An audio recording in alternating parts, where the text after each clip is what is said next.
আজ দুপুরের মেনুতে হয়েছিল এই চুনো মাছের রেসিপিটা। দেখো, এটা খুব মজা লাগে আমার।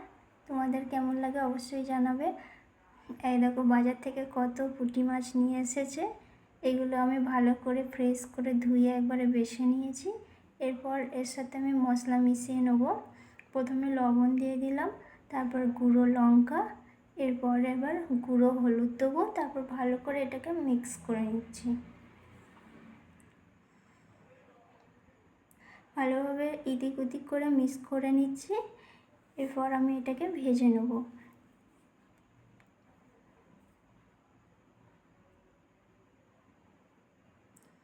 এটা ভাজার জন্য এবার আমি একটা ফ্রাইং প্যান নিয়ে নিচ্ছি।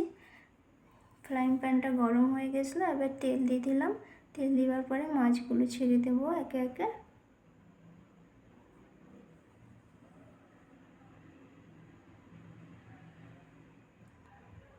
এবার এটা দেখো ভালোভাবে ভাজা হয়ে গেছে, আমি তুলে নিচ্ছি।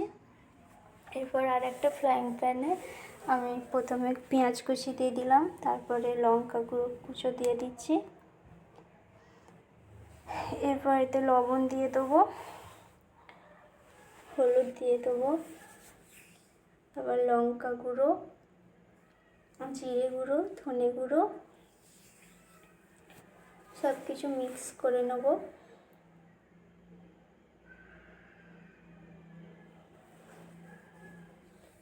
রসুন কুচি দিয়ে দেবো সামান্য পরিমাণ। তারপর এটাকে ভালোভাবে মিশিয়ে নিচ্ছি। ভালোভাবে মিশানো হয়ে গেলে এটাতে সামান্য পরিমাণে তেল দিয়ে দেবো। আমি সর্ষের তেল দিয়েছি। সর্ষের তেলের স্বাদটা যেন বেশি ভালো হয়।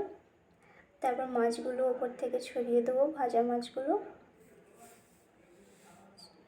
এবার সামান্য পরিমাণে জল দিয়ে এটাকে আমি ওভেনে বসিয়ে দিয়েছি। দেখো কত সুন্দর ফুটতে শুরু করে দিয়েছে, দেখি তো আমার লোভ চলে আসছে। এরপর রেডি আমাদের মাছ চচ্চড়ি। এটা ছিল আমাদের আজকে দুপুরের মেনু। খুবই মজাদার হয়েছিল, আমার তো খুবই ফেভারিট এটা। Bye bye.